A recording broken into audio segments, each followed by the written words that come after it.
고린도전서 13장을 가리켜서 사랑장이다 말하고 있습니다. 오늘 읽었던 고린도전서 15장을 가리켜서 부활장이다 말하고 있습니다. 오늘 사도 바울은 이 부활장을 기록하면서 이 부활이 신비라는 것입니다. 오늘 본문 51절 말씀에 보라 내가 너희에게 비밀을 말하노니, 이렇게 한국말로는 기록되어 있지만 영어 성경에 보면은 I tell you mystery라고 얘기를 하고 있습니다. 미스터리, 신비라는 것입니다. 부활은 신비라는 것입니다. 이 비밀과 신비의 차이가 있다면 비밀이라는 것은 감추인 것입니다. 그래서 드러나면은 그것이 무엇인지 모든 사람이 압니다. 그러나 신비라는 것은 보여주었음에도 불구하고 그것이 무엇인지를 모르는 것이 신비다. 그래서 영어 성경에는 I tell you mystery라고 얘기하는 것은 부활은 신비라는 것입니다. 보여줘도 무엇인지 알지 못하지만은 그러나 이것을 아는 사람에게는 그 무엇과도 바꿀 수 없는 하나님의 은혜요 축복임을 또한 말씀해 주고 있습니다. 그래서 이 부활의 비밀, 이 부활의 신비에는 세 가지가 있습니다. 오늘 부활장이라고 일컬었던 고린도전서 15장에 부활의 신비가 무엇일까? 부활의 비밀이 무엇일까? 한번 생각해 보기를 원합니다. 이 세상을 살아가고 있는 모든 사람들에게 있어서 가장 두려움이 있다면 죽음입니다. 내가 죽으면 어떻게 될까? 내 자식들은 어떻게 될까? 내 아내는, 내 남편은, 그리고 내가 하고 있는 그 모든 일들, 이 죽음에 대하여 두려움이 없는 사람은 거의 없습니다. 그러기에 사탄 마귀의 가장 강력한 무기가 있다면 죽음이라 이렇게 얘기하고 있습니다. 죽음을 통해서 우리를 도전하고 우리를 위협하고 우리를 협박하고 우리로 하여금 하나님 편에 서지 아니하고 사탄 마귀의 편에 서도록 우리를 미혹하고 있다는 것 기억하셔야 됩니다. 이것을 알고 있었던 수많은 사람들, 특별히 예수님의 수제자라고 얘기했던 베드로도 죽음이 두려워서 예수님을 3번씩이나 모른다고 부인하고 예수님을 떠나 멀찍이 예수님을 쫓아가버렸던 것입니다. 또한 예수님이 부활하셨던 것을 듣고 알고 있음에도 불구하고 히브리서 2장 15절에 보면은 또 죽기를 무소함으로 일생에 매어 종노릇하는 모든 자들을 놓아주려 하십니다. 이처럼 세상 사람들이 죽기를 무서워하는 그들을 위하여 우리의 주님이 이 세상에 오셨건만 이 부활의 주님을 그들이 알고 있음에도 불구하고 요한복음 20장에는 이날 곧 안식 후 첫날 저녁 때 제자들이 유대인들을 두려워하여 모인 곳에 문들을 닫았다.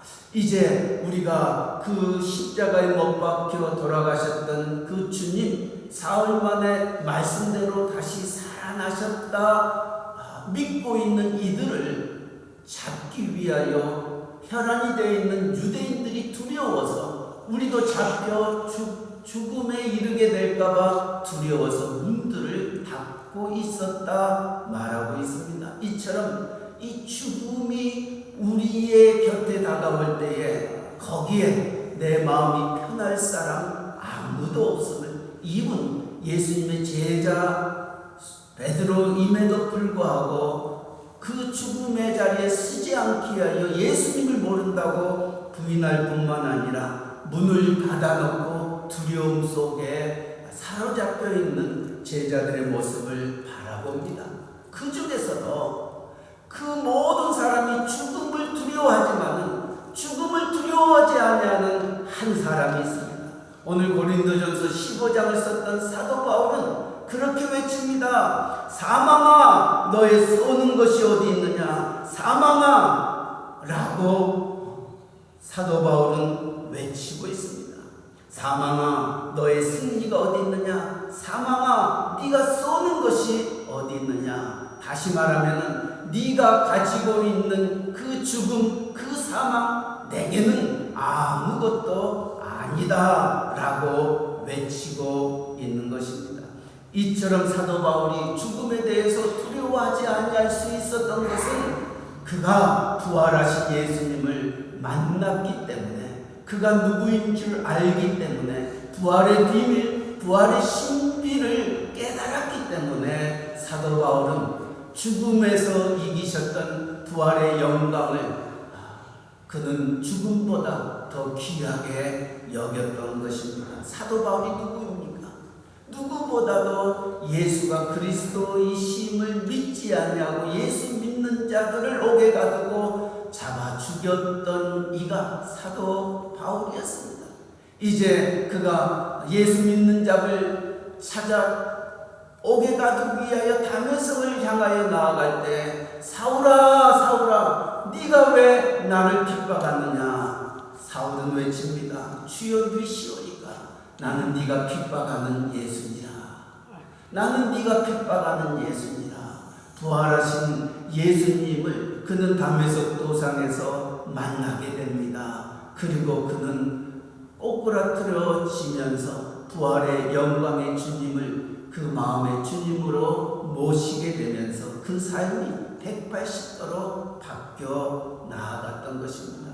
그래서 그 이름조차도 사울이라 얘기하지 아니하고 바울이라 이렇게 전하는 자가 되었던 것입니다. 사울이라는 이름은 큰 자라는 뜻이라면 바울이라는 이름은 작은 자라는 뜻을 가지고 있습니다. 이처럼 예수님을 만나고 난 다음 그 이름을 사울이라 부르지 아니하고 이제는 바울로 쓰임을 받으면서 죽음을 두려워하지 아니하고 사망아 너의 승리가 어디 있느냐, 사망아 내가 쏘는 것이 어디 있느냐, 죽음을 두려워하는 자들을 향하여 예수 부활을 외치며 그들 앞에 예수 믿으라 복음 전하는 자로 바뀌어 나아갔던 것입니다. 이처럼 사도 바울은 이 부활장이었던 고린도전서 15장을 쓰면서 예수 그리스도가 누구신가, 오늘 3절 4절은 그렇게 말합니다. 내가 받은 것을 먼저 너희에게 전하였노니 이는 성경대로 그리스도께서 우리 죄를 위하여 죽으시고 장사 지낸 바 되었다가 성경대로 사흘 만에 다시 살아나셨다.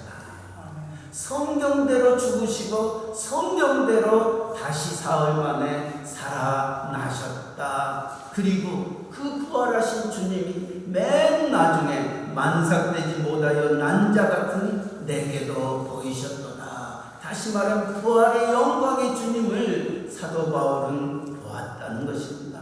그러기에 이 영광의 부활의 주님을 만나고 그 부활의 주님은 고린도전서 15장 20절에 계속해서 그리스도께서 죽은 자 가운데서 다시 살아 잠자는 자들의 첫 열매가 되셨다. 죽은 자의 부활의 첫 열매가 되셨다. 첫이라는 그 단어는 앞으로 둘째, 셋째, 넷째 계속해서 부활의 영광의 자리에 우리 모두가 예수를 믿는 자들이 그와 같은 자리에 쓸 것을 말씀해 주고 있는 것입니다. 다시 말하면 예수 안에 있는 자들은 예수님처럼 부활의 영광의 자리에 참여하는 자가 될 것임을 오늘 고린도전서 15장 부활장은 말씀하고 있습니다. 계속해서 사도 바울은 우리가 순식간에 호련히 다 변화되리니 죽은 자들이 썩지 아니할 것으로 다시 살고 우리도 변화되리라. 사도 바울이 이 죽음을 두려워하지 아니하고 사망아 너의 승리가 어디 있느냐, 사망아 너희 쏘는 것이 어디 있느냐 라고 외칠 수 있었던 것은 우리가 죽음 후에 부활의 영광의 자리로 하나님과 함께 있는 그날을 바라볼 수 있는 이 믿음 부활신앙이 있었기 때문입니다. 그는 계속해서 고린도 후서 5장에서도 또 빌립보 1장에서도 내가 그 부활의 영광의 주님 앞에 나아가는 것이 내게 복된 일이고 그 주님과 함께 남은 생을 살아가는 것이 좋을진대에 내가 이 세상에 살 수밖에 없는 이유를 말씀하고 있습니다. 우리가 담대히 원하는 바는 차라리 몸을 떠나 주와 함께 거하는 그것이라. 내가 그 두 사이에 끼었으니 떠나서 그리스도와 함께 있을 욕망을 가진 것이 더욱 좋으나 내가 죽어 부활하신 영광의 주님을 만나는 것이 내게 있어서 무엇보다도 큰 은혜요 축복이지만은 내가 이 세상에 남아있는 것은 내가 하나님 앞에 맡겨진 사명 때문에 내가 이곳에 있음을 말씀하고 있는 것입니다. 사랑하는 성도 여러분, 정말 사도 바울이 이처럼 죽음 앞에서도 사망아 너의 승리가 어디 있느냐, 사망아 너의 쏘는 것이 어디 있느냐, 죽임을 이길 수 있는 것은 부활의 영광의 주님을 만난 자만이 그와 같은 감격을, 그와 같은 하나님 앞에 영광의 주님을 찬송할 수 있음을 오늘 본문은 우리에게 가르쳐 줍니다.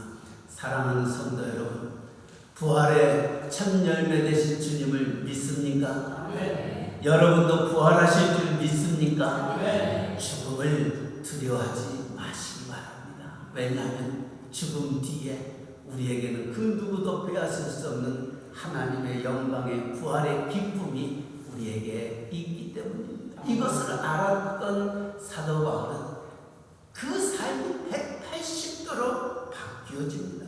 오늘 58절에도 사도 바울은 이렇게 말합니다. 그러므로 내 사랑하는 형제들아 견실하며 흔들리지 말고 항상 주의 일에 더욱 힘쓰는 자들이 되라 말씀합니다. 사도 바울이 부활의 영광의 주님을 그 가슴에 안고 남은 생에는 흔들리는 자가 되지 말 것을, 그리고 주의 일에 힘쓰는 자가 될 것을 말씀하고 있습니다. 우리가 예수를 믿으면서도 신앙생활을 하면서도 베드로처럼 또 예수님의 제자들처럼 두려움에 사로잡힐 때가 참 많이 있습니다. 누군가가 나를 찾아와서 나를 붙잡으면, 누군가가 내 곁에 와서 나를 무너뜨리려면 이런 불안함과 두려움과 염려와 근심과 걱정이 우리 안에 이 모양 저 모양으로 차가옵니다. 그러게 사도 베드로도 이것을 훗날 깨달았던 그가 너의 염려를 다 주께 맡겨버리라 말씀하고 있습니다. 왜냐하면 염려는 곧 내가 하나님을 믿지 못한다는 나의 믿음의 고백입니다. 내가 두려워하는 것은 내가 하나님을 믿지 못한다는 나의 신앙의 표현인 것입니다.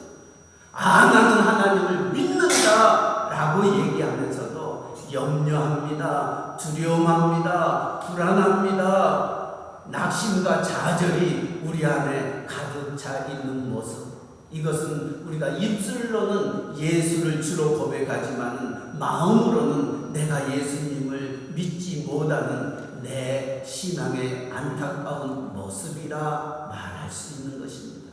그러나 사도 바울은 부활의 영광의 주님을 만나고 난 다음 우리를 향하여 그렇게 말합니다. 더 이상 흔들리지 말라, 의심하지 말라 말씀합니다. 야고보 사도도 훗날 예수님을, 부활의 영광의 주님을 그의 마음에 모시고 난 후에 그는 흩어져 있는 12지파들을 향하여 그렇게 말합니다. 너희 중에 지혜가 부족하거든 모든 사람에게 후히 주시고 꾸짖지 아니하시는 하나님께 구하라. 그리하면 주시리라. 오직 믿음으로 구하고 조금도 의심하지 말라. 의심하는 자는 마치 바람에 밀려 요동하는 바닷물결 같으니 이런 사람은 무엇이든지 주께 얻기를 구하지 말라. 두 마음을 품어 정함이 없는 자로다. 이처럼 의심하면서 구하는 기도는 하나님이 듣지 아니하신다는 것입니다. 하나님이 내 기도를 들어주실까? 하나님이 나를 사랑하실까? 이런 믿음을 가지고 이 세상을 살아가는 자들에게 하나님은 응답해 주시지 아니하리라. 두 마음을 품는 자들에게는 하나님의 역사가 일어나지 아니한다는 것입니다. 그러나 믿고 구하는 자에게는 하나님은 반드시 주시겠다 약속하셨습니다. 그래서 주님도 구하라 그러면 얻을 것이요, 찾으라 그러면 찾을 것이요, 문을 두드리라 그리하면 열릴 것이니라 말씀하셨던 것입니다. 흔들리지 아니하고 주의 일에 더욱 힘쓰는 자가 되라. 이제 사도 바울은 부활하신 주님을 알고 난 다음 내가 무엇을 해야 할 것인지를 알았던 것입니다. 사도행전 9장 6절에도 이제 사도 바울은 담에석에서 주님을 만나고 난 다음에 일어나 성으로 들어가라, 행할 것을 내게 이룰 자가 있느니라. 이제 부활의 주님을 만난 후에 네가 무엇을 해야 할 것인지를 알려주는 자가 있을 것이라는 겁니다. 그리고 사도 바울은 그와 더불어서 3년이나 이제 주님에 대해서 알게 됩니다. 그리고 사역에 임하게 됩니다. 사도행전 23장에는 이 부활의 영광의 주님을 만난 후 사도 바울의 삶을 이렇게 얘기합니다. 그날 밤에 주께서 바울 곁에 서서 이르시되 담대하라, 내가 예루살렘에서 나의 일을 증거한 것 같이 로마에서도 증거해야 하리라. 이제까지는 예수 믿는 사람을 옥에 가두고 심지어는 죽음의 자리에까지 가게 했던 사울이 변하여 바울이 되어서 로마에까지 가서 예수가 그리스도시여 살아계신 하나님의 아들임을 온 세상에 증거하는 하나님의 사명자로 하나님이 그를 부르셨다는 겁니다. 그래서 주의 일에 더욱 힘쓰는 사도 바울의 모습, 그를 생각하면서 우리를 향하여 너희가 부활의 영광의 주님을 믿느냐? 더욱 견실하여 흔들리지 말고 주의 일에 더욱 힘쓰는 자가 될 것을 말씀하고 있습니다. 사랑하는 성도 여러분, 오늘 우리가 예수 믿으면서 부활의 영광의 주님을 우리가 믿으면서 나의 일에 힘쓰는 자가 되기보다는 주의 일에 힘쓰는 자가 되시기를 바랍니다. 그러게 주님도 이 세상에 계실 때 너희가 무엇을 먹을까, 무엇을 마실까, 무엇을 입을까 염려하지 말라. 이는 다 이방인들이 구하는 것이요 너희는 먼저 그의 나라와 그의 의를 구하라. 그리하면 이 모든 것을 너희에게 더하시겠다 약속하셨습니다. 하나님은 그 모습을 우리에게 가르쳐주기 위해서 구약에서 하나님의 백성들을 430년 동안 종되었던 애굽 땅에서 약속의 땅 젖과 꿀이 흐르는 가나안 땅을 향하여 가는 광야의 40년 길을 하나님이 어떻게 그 백성을 인도하여 주셨는지를 모세 오경을 통하여 우리에게 분명히 말씀해 주고 있었습니다. 그 광야길에는 먹을 것도 없었습니다. 마실 것도 없었습니다. 밤에는 춥고 낮에는 더워서 견딜 수 없는 그와 같은 사막과 광야의 길이었습니다. 그런데 하나님이 그 광야 40년을 어떻게 보내게 하셨습니까? 그들이 먹을 것이 없다고 울부짖을 때에 하나님은 만나를 주셨습니다. 고기가 없다고 울부짖었을 때 메추라기를 보내주셨습니다. 그들이 마실 물이 없다고 원망할 때 반석에서 물을 내어 그들의 목마름을 채워주셨습니다. 그들이 추위와 더위 속에 있었을 때 하나님은 낮에는 구름 기둥으로 밤에는 불 기둥으로 그 모든 더위와 추움을 다 보호하시고 인도하시고 함께 주셨습니다. 역사는 우리에게 가르쳐주고 있습니다. 그것을 알고 계신 주님은 오늘을 살아가고 있는 저와 여러분들을 향하여 무엇을 먹을까, 무엇을 입을까, 무엇을 마실까 염려하지 말라는 겁니다. 염려하지 말라는 이 말씀 속에는 내가 책임져 주겠다는 겁니다.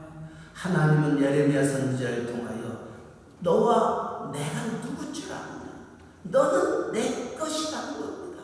너는 내 것이라 하는 이 말씀 속에는 내가 너를 책임지겠다, 너와 함께하겠다, 너의 모든 것들을 인도하여 내겠다는 하나님의 약속이 거기에 있는 것입니다. 너는 내 것이라고 말씀하신 그 하나님이 여러분을 책임져 주시지 아니하시겠습니까? 여러분의 먹고 입고 마시는 그 모든 문제를 하나님이 해결해 주시지 아니하시겠냐는 겁니다. 그러기에 무엇을 먹을까, 무엇을 마실까, 무엇을 입을까 염려하지 말라. 그렇다면 우리가 무엇을 염려해야 될 건가? 오늘 사도 바울은 항상 주의 일에 더욱 힘쓰는 자들이 되라. 이 말씀 우리의 주님이 너희는 먼저 그의 나라와 그의 의를 구하라. 그리하면 이 모든 것을 너희에게 더하시겠다 하시는 약속의 말씀입니다. 하나님 먹을 것 없습니다. 입을 것 없습니다. 내가 처할 것도 없습니다. 하나님 앞에 무릎으로 나아가시기 바랍니다. 우리의 머리털까지 세심바 되신 하나님, 우리의 마음의 생각까지 감찰하신 하나님께서는 여러분의 삶을, 여러분의 모든 기도의 제목 위에 합력하여 선을 이루실 줄 믿습니다. 여러분의 자녀가 속썩입니까? 여러분의 손자와 여러분의 손녀가 속썩입니까? 여러분 주변에 있는 상사들이 여러분을 고달프게 하고 힘들게 합니까? 우리의 주님은 여러분의 아픔, 여러분의 눈물을 누구보다도 다 알고 계시는 하나님이십니다. 수고하고 무거운 짐진 자들아 다 내게로 오라. 내가 너희를 편히 쉬게 하리라 말씀하시면서 너희는 마음에 근심하지 말라. 하나님을 믿으니 또 나를 믿으라 말씀하시면서 여러분의 모든 문제를 해결해 주실 줄 믿습니다. 사도 바울은 그것을 알기에 흔들리지 말고 항상 주의 일에 더욱 힘쓰는 자들이 되라 말씀합니다. 마지막으로 부활의 그 비밀, 부활의 그 신비의 끝은 무엇입니까? 우리의 삶이 결코 헛된 삶이 되지 않도록 너를 축복하겠다는 것입니다. 오늘 58절 마지막 절에 보면 이는 너의 수고가 주 안에서 헛되지 않은 줄 알미라. 우리의 인생이 훗날 뒤를 돌아볼 때 내가 후회하는 인생이 아니라 정말 하나님 앞에 잘했다, 착하고 충성된 종아 일컬음을 받을 수 있는 것만큼 축복은 없는 것입니다. 그것을 깨달았던 7 집사 중에 한 사람이었던 스데반은 그가 예수 그리스도를 증거하다가 돌에 맞아 순교하는 자리에 서게 될 때에 스데반은 자기를 향하여 돌을 던지는 자들을 저주하지 아니합니다. 오히려 그는 그렇게 하나님 앞에 기도합니다. 아버지여, 나를 향하여 돌을 더 던지는 그들을 용서하여 주옵소서. 그들이 자기가 하는 것을 알지 못하나이다.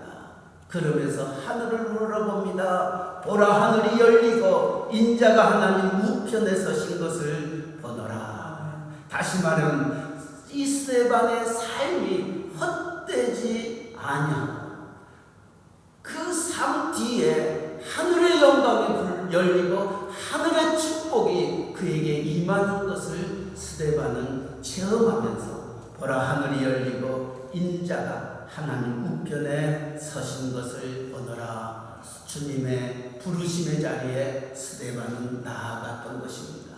사랑하는 성도 여러분, 여러분의 수고가 헛되지 아니하도록 우리의 남은 생을 어떻게 살아야 할 것인지를 다시 한번 생각해 보기를 원합니다. 사도 바울은 그것을 알았기에 나를 판단하시리는 주시라. 그때 각 사람에게 하나님으로부터 칭찬이 있으리라. 나를 잘했다 칭찬할 수 있는 자는 세상이 아니라 하나님이십니다. 나를 구속하시고 나를 그 자녀 삼아주셨던 하나님이 나를 칭찬하실 그날이 있다는 것을 생각하면서 그 주님 앞에 서 하나님 앞에 잘했다, 하나님 앞에 인정받는 자가 되어지도록 하나님께서는 우리의 삶을 이렇게 주관하여 주시고 나의 삶이 헛되지 아니하도록 하나님의 인도하심을 믿고 나아가겠노라 고백하였던 것입니다. 2025년 그 부활주의를 지낸 그 첫 주간, 부활의 비밀이 무엇인가? 부활은 죽음을 이기습니다. 죽음을 두려워하지 않는 하나님의 능력을 우리에게 주셨던 겁니다. 그리고 우리가 흔들리지 아니하고 의심치 아니하고 주의 일에 힘쓰는 자들이 될 것을 우리에게 말씀해 주십니다. 마지막으로는 하나님 우리의 삶이 헛되지 아니하고 하나님 앞에 나아갈 때 하늘 문이 열리는 부활의 영광의 비밀이 있다는 것 잊지 마시기 바랍니다. 저는 이번 2025년 부활주의를 맞이하면서 우리의 미국의 대통령이었던 트럼프 대통령이 고난주간과 부활주의를 앞두고 우리 미국과 온 세계를 향하여 주었던 부활의 메시지가 참 마음에 와닿았습니다.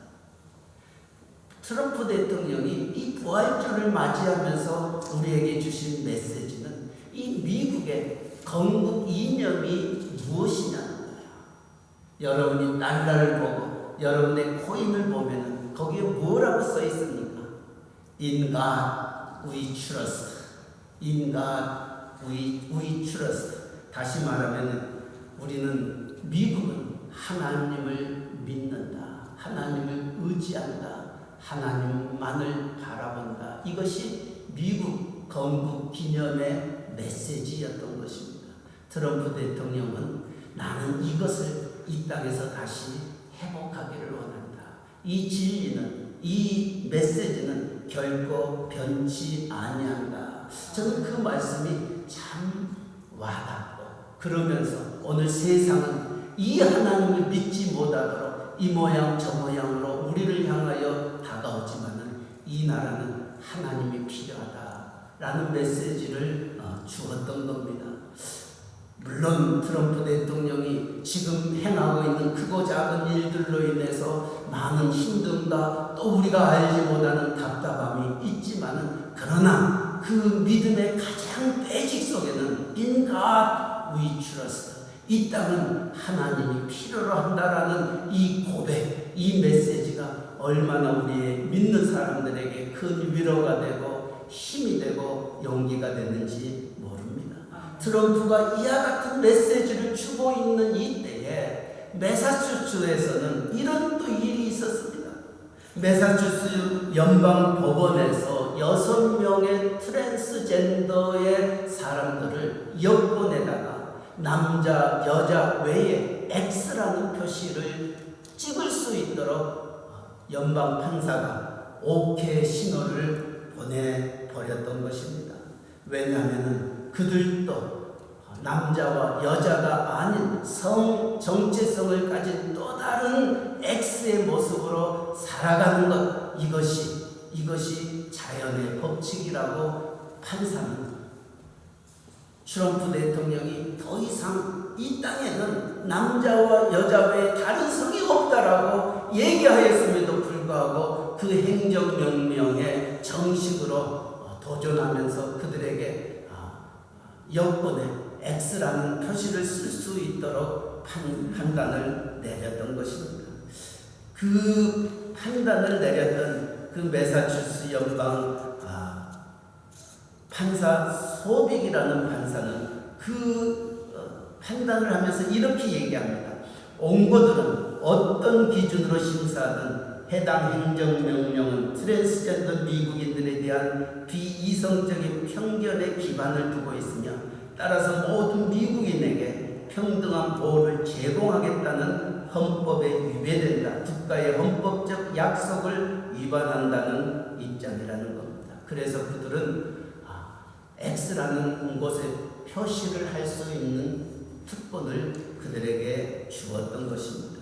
그 사실을 알았던 트랜스젠더를 대변하는 미국 시민자유연명 나올린 소울 변호사는 이번 판결은 차별에 맞선 중요한 승리이며 법 아래 평등한 정의를 위한 승리이자 동시에 트랜스젠더를 공적 영역에서 몰아내려는 현 정부의 노력에 맞선 역사적인 승리다. 또 이렇게 트랜스젠더를 대변하고 있는 변호사들은 이것은 역사적인 승리다라고 말하고 있는 이 시대에 우리 트럼프 대통령은 아니다. 우리가 살 길은 하나님밖에 없다. In God we trust.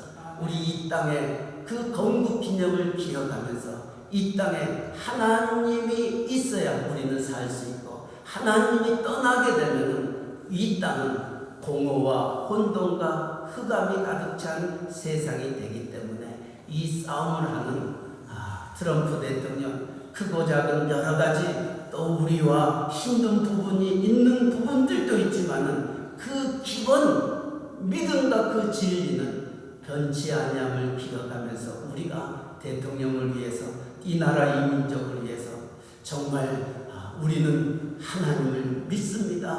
그 하나님은 우리를 위하여 십자가에 못 박혀 돌아가시고 우리를 의롭다 하시게 하여 다시 부활하신 하나님이십니다. 그 부활의 주님을 믿고 흔들리지 아니하고 주의 일에 힘써 하나님 앞에 서는 그날 잘했다 착하고 충성된 종아 칭찬받는 우리 모두가 되시기를 주님의 이름으로 간절히 축원합니다. 아멘. 우리 부활의 주님을 생각하면서 우리 찬송가 우리 160장 우리 1절 3절 부르면서 우리가 하나님 앞에 예수 사셨습니다. 부활하셨습니다. 우리는 부활의 증인입니다. 고백하는 우리의 찬송 되기를